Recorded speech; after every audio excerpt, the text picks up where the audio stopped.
recordando que este es el temario para el segundo parcial. En una de las presentaciones, en uno de los videos les decía yo que el ensayo llegaba hasta género periodístico. Sin embargo, también hay que considerar las categorías gramaticales que no venían en la otra presentación. Hablar de categorías gramaticales es hablar de tipos de palabras que existen. Podemos dividirlas en variables e invariables. Son 9 en total. Entre las variables, las más importantes son el verbo, el sustantivo y el adjetivo calificativo. Las invariables son la preposición, el artículo, el adverbio, la conjunción, interjección y el pronombre, que en algunas de sus partes llega a ser variable. ¿Qué es la variabilidad? Consiste en la transformación de la palabra, en presentar accidentes. Se pueden presentar accidentes o cambios en su forma y en su significado. Principalmente tenemos al sustantivo, al adjetivo calificativo, al adjetivo determinativo, a los verbos y algunos pronombres que admiten la variabilidad. En cambio, no admiten variaciones el artículo, el adverbio, la preposición, la conjunción ni la interjección. Decir, por tanto, que una palabra cambia es una palabra que sufre accidentes gramaticales.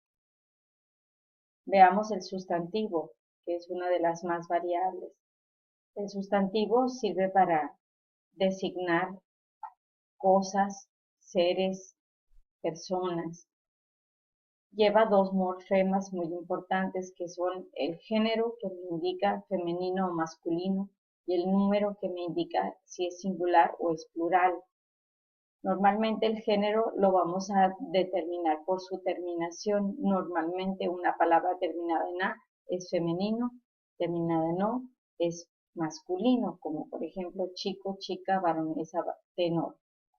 A través del artículo también es posible determinar si una palabra es femenino o es masculino. Pensemos en una palabra, por ejemplo, paciente, que no tiene el relativo femenino, ni es femenino ni es masculino, que no hay pacienta ni paciento.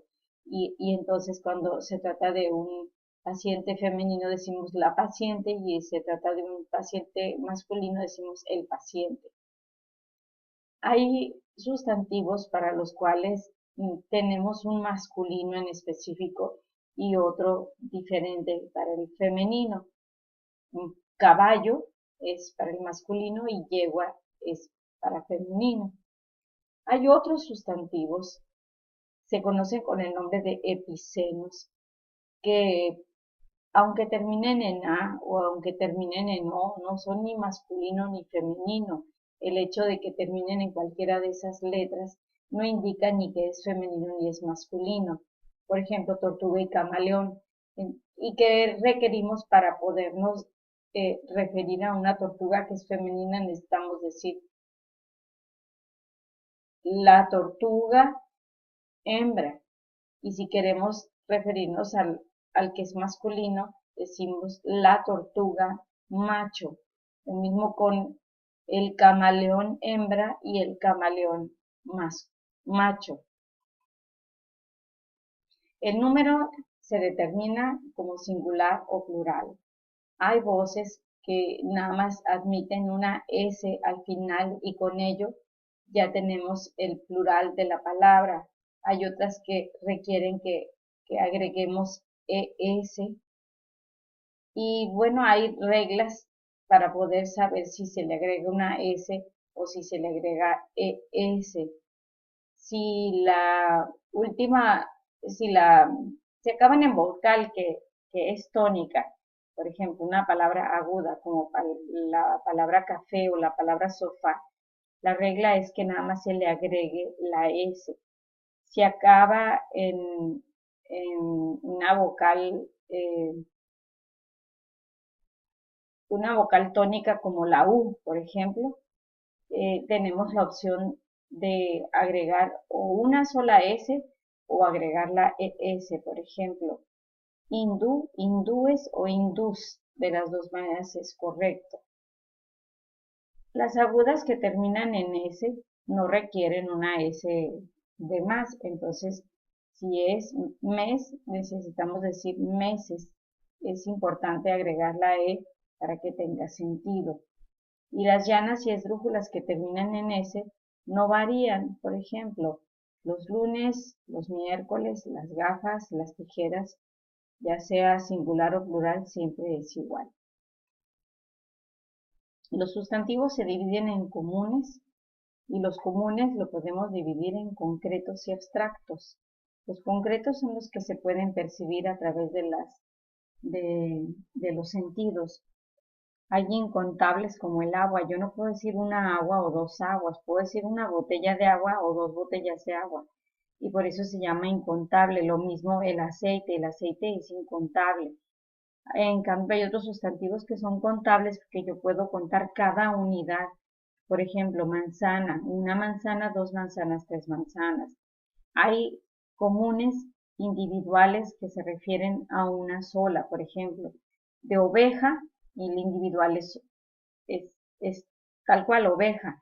En cambio, el colectivo de oveja es rebaño, que es el conjunto de ovejas.